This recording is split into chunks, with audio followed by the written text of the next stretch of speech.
पाऊस, मी आणि ते. मला आजही आठवतो तो दिवस. त्या दिवशी मी कॉलेज संपल्यावर नेहमीच्याच रस्त्याने घरी जात होतो. सोबतीला माझी हिरो होंडा स्प्लेंडर होती. तेवढ्याच कुठल्याही प्रकारची वर्दी न देता मेघराज त्या धर्तीवर अवतरले आणि क्षणार्धात सगळं काही ओलेचिंब करून गेले. अचानक झालेल्या त्या मेघवृष्टीने मी पुरता अंगारून गेलो. मग नंतर स्वतःला सावरून सगळीकडे नजर फिरवली तेव्हा एक बंद दुकानाचे शेड मला दिसले. मग मी गाडी पार्क करून त्या आडोशाच्या दिशेने धाव घेतली आणि तिथे उभा राहून पाऊस न्याहाळू लागलो. हवेच्या झोकात झाडे झुलू लागली होती. छतावर जणू थेंबाचे पाडे सुरू होते. अशा त्या रम्य क्षणी एक सुंदर तरुणी धावत त्या आडोशाखाली आली. जणू स्वर्गातली एखादी अप्सरच, जिचे सर्वांग पावसाने ओले चिंब झाले होते. तिथे मोकळे भिजलेले तिचे केस वाऱ्याशी हितगुज साधत होते. पावसाच्या पाण्याने ओथंबलेल्या तिच्या मृगनयनांनी एक कटाक्ष माझ्यावर टाकला आणि ती आडोशाच्या दुसऱ्या टोकाला जाऊन उभी राहिली. तिला पाहता क्षणी मन कसे अगदी मोहरून गेले होते. आजवर सरळ मार्गाने जाणारा मी त्या अप्सरेच्या अवचित झालेल्या दर्शनाने पुरताच विरघळून गेलो होतो. मेनकेने जसे विश्वमित्राचे तपोभंग केले होते ना, अगदी तशीच काहीतरी माझे झाले होते. आता माझ्याऐवजी जर माझा वर्गमित्र मधुके मध्ये असता ना, तर त्याने तिला प्रपोजच केला असता. पण मी मगाशी सांगितल्याप्रमाणे सरळ मार्गाने जाणारा, कधी मुलींच्या लफड्यात नाही पडलो तर कुणाच्या मागेही नाही धावलो. पण कुणीतरी असावी आपली असे मनात खूप वाटायचे.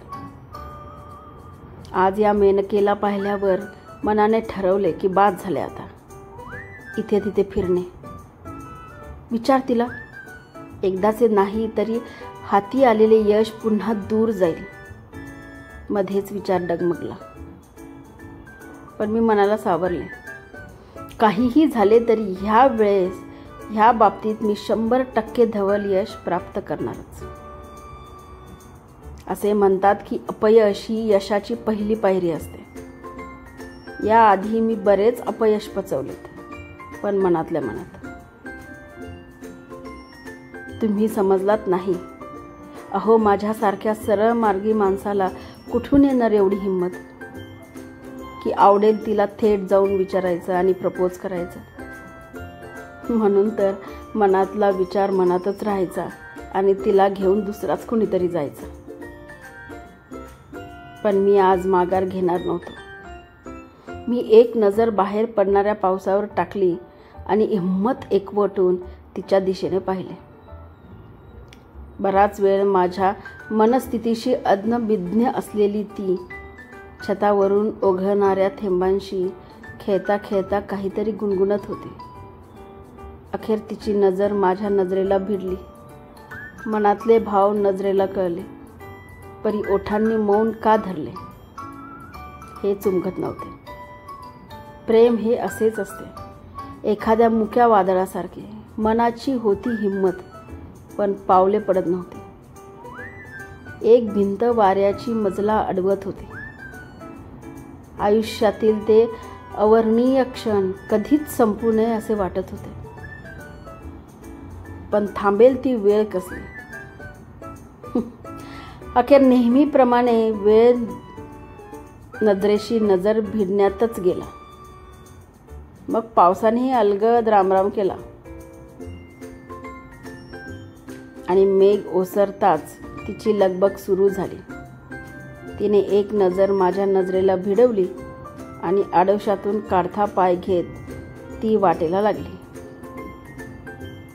ते कधीही मागे वळून न पाहण्यासारखे. काही क्षणापूर्वी अगदी 3-4 हातावर असणारी ती अप्सरा आता दर पावला गणिक माझ्यापासून दूर जात होती आणि मी तिच्या पाठमोऱ्या छबीकडे फक्त पाहत राहत होतो. आणि मग ओठांवर विरह वेदना दर्शवणाऱ्या त्या ओळी नकळतपणे स्फुरल्या. ओसरता घन मेघांचे संकेत तुझ्या जाण्याचे, दिले वचन नयनांनी भेटीस उद्या येण्याचे, दिल्या वचनाला आजवर जागला कोण ग होता, दिल्या वचनाला आजवर जागला कोण ग होता, भेटली मला तू जेव्हा तो पहिला पाऊस होता. भिजलेल्या दोन मनांना आडोसा एकच होता, भिजलेल्या दोन मनांना आडोसा एकच होता. धन्यवाद.